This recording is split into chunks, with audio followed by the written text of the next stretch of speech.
Balimao Anyokma, très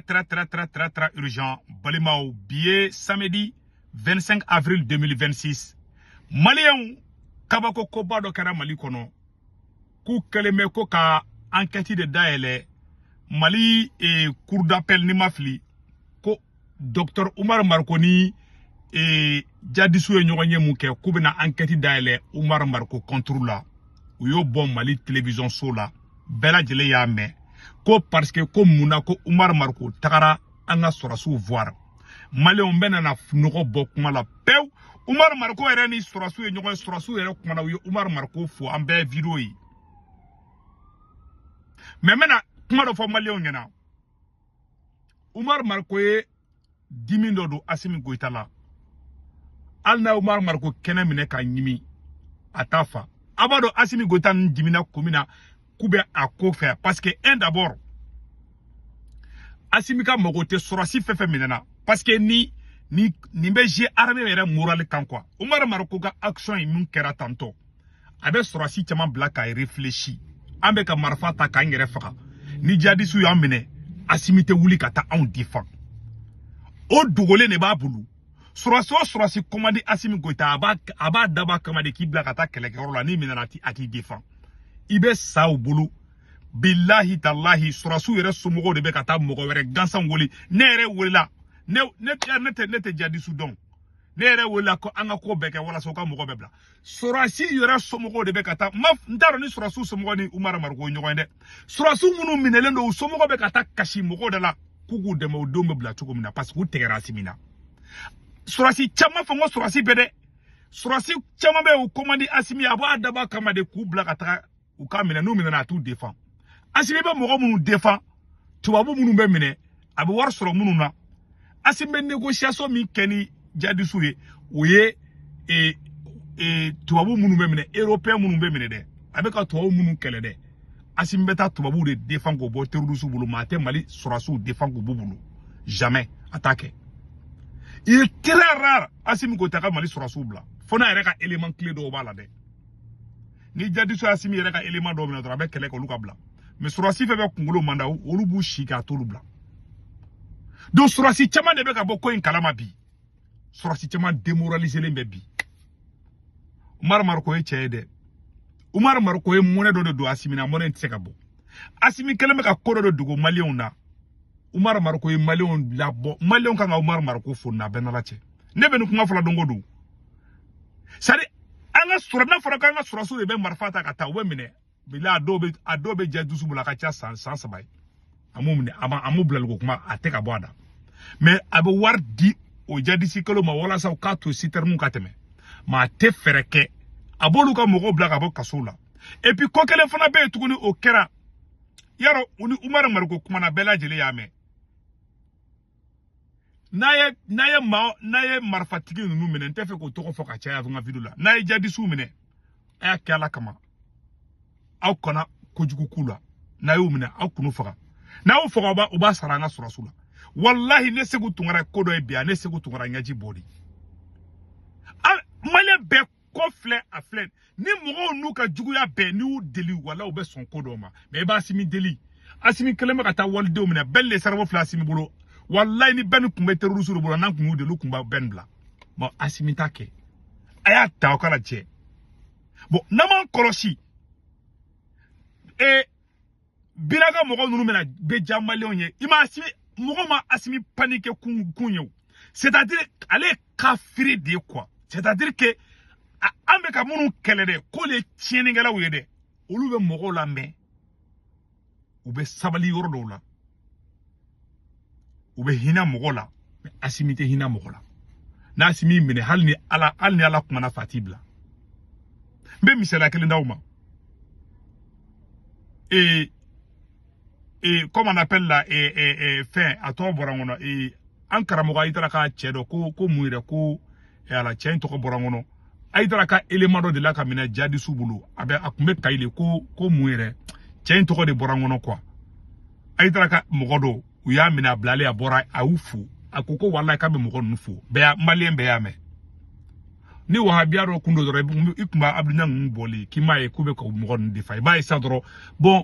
ni jamana krati c'est pas bon angana keni kodo kay mugor la may mugor la angana keti ni mo nu flene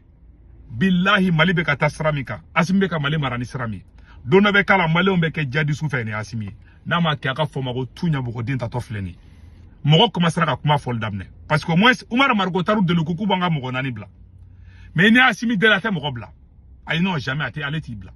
bon finalement mo be na dan na ka te ma asimika bon oye mali don tora so mali ko lata ni anu de lu ba son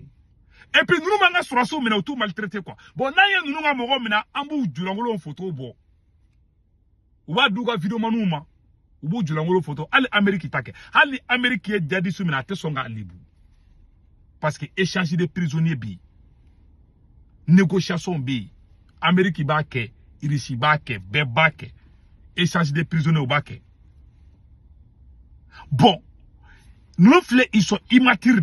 Umar Marko makojuka Umar Marko taranu sigira ka kuma bi bela jele yame Umar Marko nanga surasu sigira ka kuma bi bela jele kuma nunu me surasu ko kubo Umar Marko fu Umar Marko kaka fodi et puis avec toi de Umar Marko quoi et puis avec ka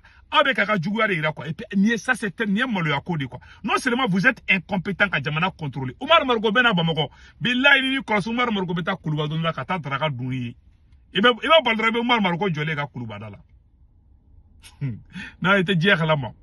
sari asmi panique ku kataka procureur ou bla ou kata communiquer ke mali télé la dorta paniquer le do parce que avec amundu go bokoro de kalama bon ameka nunu kele ko marfa be nunu bolobi mais nunu me hina katema asimika ne nunu de la obe so mena asimi de la ete son almamun kumana be kumana kika belle cerveau bla mo bla ibe ka bi e do eni bina différence du même eni yada kal nyoko che billahi maliam beta nunu deli uba to mo tala Umar Marko kelenteo nunu nuga koba beni u deli ko do uba to itala mais ete mo la mais bon o debe ka mali ima mali contrôle tibolo bia mali dugu keme segini ko o contrôle beni man de bulu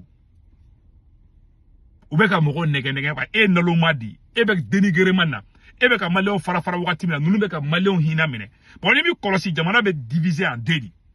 bon il y a popularité de Umar Marko mata il y a popularité de Umar Marko ma il y a popularité de jeune mogo fanama billahi tallahi nebe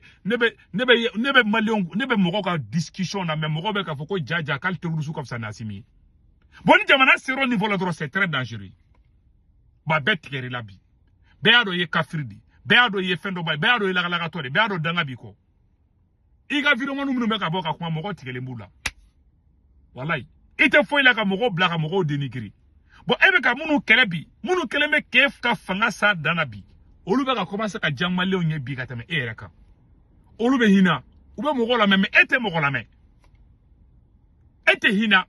ete koto mogo tala ete koto ala tala ete ala mi eda ete ala la me anga ke Umar Marko mai e bi mali mako kele fama asimika fangala de ma de be kebe mali fe doso flene doso yu yere faka mali ebi mais billahi asimi go ta fleka ta doso ka moko ba un doso puissant Amadou Nyonson Koulibaly ya photo fleni e asimi go ta koko ko banjakara ka ka accord signé ku ka son ou ka son marfatiku kumara kuka soko jadisu kumara asimi gota o chibla kata banjakara donso bora kufo asimi donso balika mali défend jadisu beka mali di Mauritanie frontière abem de lemu bolobi beta mu enquête de kebi parce il desera ko jakuma ti saka fora la ko ngina nkindala ni be se kola sauf la bolikena fleni jeni mogo uma ke territoire wala kade anya biga video man kolon de bolina ko mogo nyeda bode ate Umar Marko don billahi tallahi ni cheme nyoda ko Umar Marko wallahi billahi mali surasi Umar Marko ni mali surasi ban nchaman kadi ile mali o garade chabana no Umar Marko kadi Umar Marko fekele fashi mai Umar Marko flene billahi tallahi relation bani surasu che o politicien te mali ko na bu nyoko che sanogo nyana kurita la tukuna ne ba be kalama sanogo nyi kurita mka atete la billahi ne ba be kalama mais leta be fo réseau kandi awa ere funa ba do ay kurita ka chogomna abaro Umar Marko kumba kalama yana ka abodo c'est pas pour rien aw jatigeraw ay bekele mo te bekele o ay bekele Mali kono mo te bekele ne ma fo Umar Maroko kaya ma Umar Maroko ni mu ketanto wallahi billahi ni corona che Umar e popularité badi soro ay Umar ke herodi ay Umar ke superstar de bi a benana na krache aw kuma ko nyechi ni kani aw kuma nga aw kuma nga ni kina fo rien ne se passe quoi mais ay valeur bad douala aw kuma nga nyechi ni kani bon ale vet ka be kani ketanto discussion be chaya bon discussion be chaya beba don fana e fo tipidi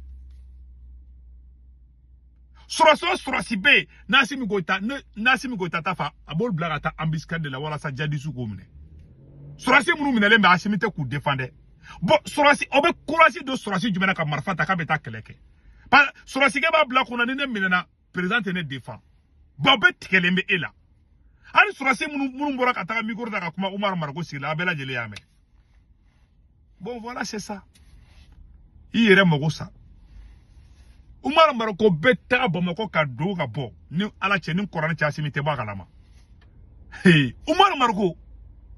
hey neta ran dibi da na bela de babure Umar Maroko be do nga bo ete ba kalama Umar Maroko do de flere da do ni Surasi nyamoko chamangadi de ne ala na kracha na chamangadi ay siban ibuga moko mangame faka video ngonu be bo ubulo ko ko Umar ubulo kono ko Umar Maroko ma ko jadi se ko mo goya malewni abulo ko na ko mo ma ko jadi se ko mo goya malewni dia ate je kala maw aga président ga juguno lu yebi olu yere ka bina ka fsani Asimi yebi a ben ala na kracha wallahi nu marfatiki nga fsani Asimi yebi na tu fe na ta Asimi fe tu fe mais nunu ka fsani Asimi e ka donso baw amanu nyozon kulubala photo fleni billahi tallahi ayini chemne Asimi ni mine ere koko banjakara ka ukataka jenyo ya keni mamunye ebe tlatunu ko Umar Maroko no lu yele ko yugudi ere de koko ko banjakara ka donso ya video ka afem bebe fambe donso ere no majugu nunu be ka jeka complicité ka donso contrôle donso a mafo Asimi Goita wallahi billahi ala nim fagay hina de bedna ko anga nyoro la me mais maintenant situation ay na me amano gonde obi famo ni terrorisme de kadi dozo de mo juwe o terrorisme no bi yala anga yoro la kuma te ke ola ka bom manoli san ka ta fo sofara ka bom manoli san ka ta fo Burkina frontière la ka bo jala sa ko ka ta fo Burkina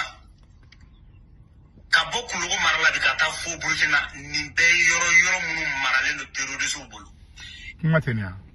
ni mbora segu tungarada ere de nu kadi enu kadi c'est-à-dire que Asimi Goita ni Umar Maroko takara me ba do wallahi le na kumani Ameriki anga kare kuna clochard de ndo be a cheka yin ko be clochard ni no doni quoi clochard la mandu deni cheka ya be formun na quoi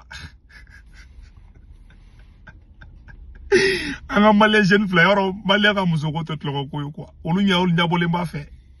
baby dogo ni sukura bokote kuma deni fe nitle ga fe do be sari jaji su ne Asimita karate nitle bolo moko be ba kalama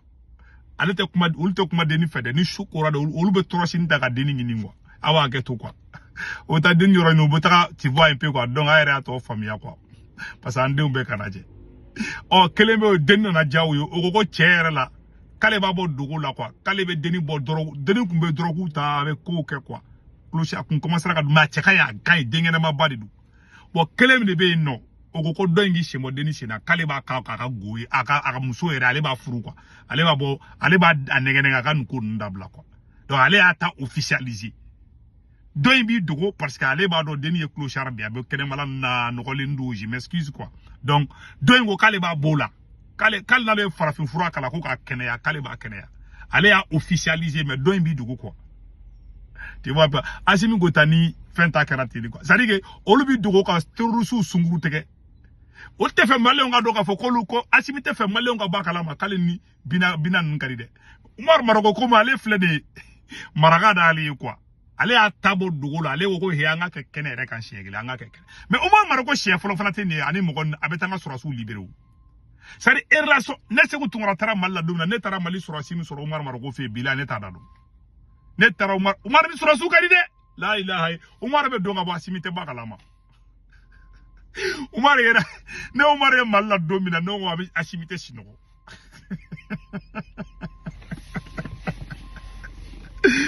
Asimi bɛ gɛn hala tɛmɛ Umaru ye baara bɛɛ kɛ ka ban nangan dabla kana taga baga sɔrɔsi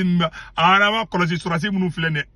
yaro Umaru Mariko sababu la sɔrɔsiw bɛ ka bila ana ma kɔlɔsi ayo woroni fana ayo ni video woroni tɛgɛ dɛ sɔrɔsi minnu bila tɔla don Asimi Goita karalen ka tugu bila u ka bɔ Umaru contre la ka ngalon dɔ du da k'u k'a fɔ Umaru ma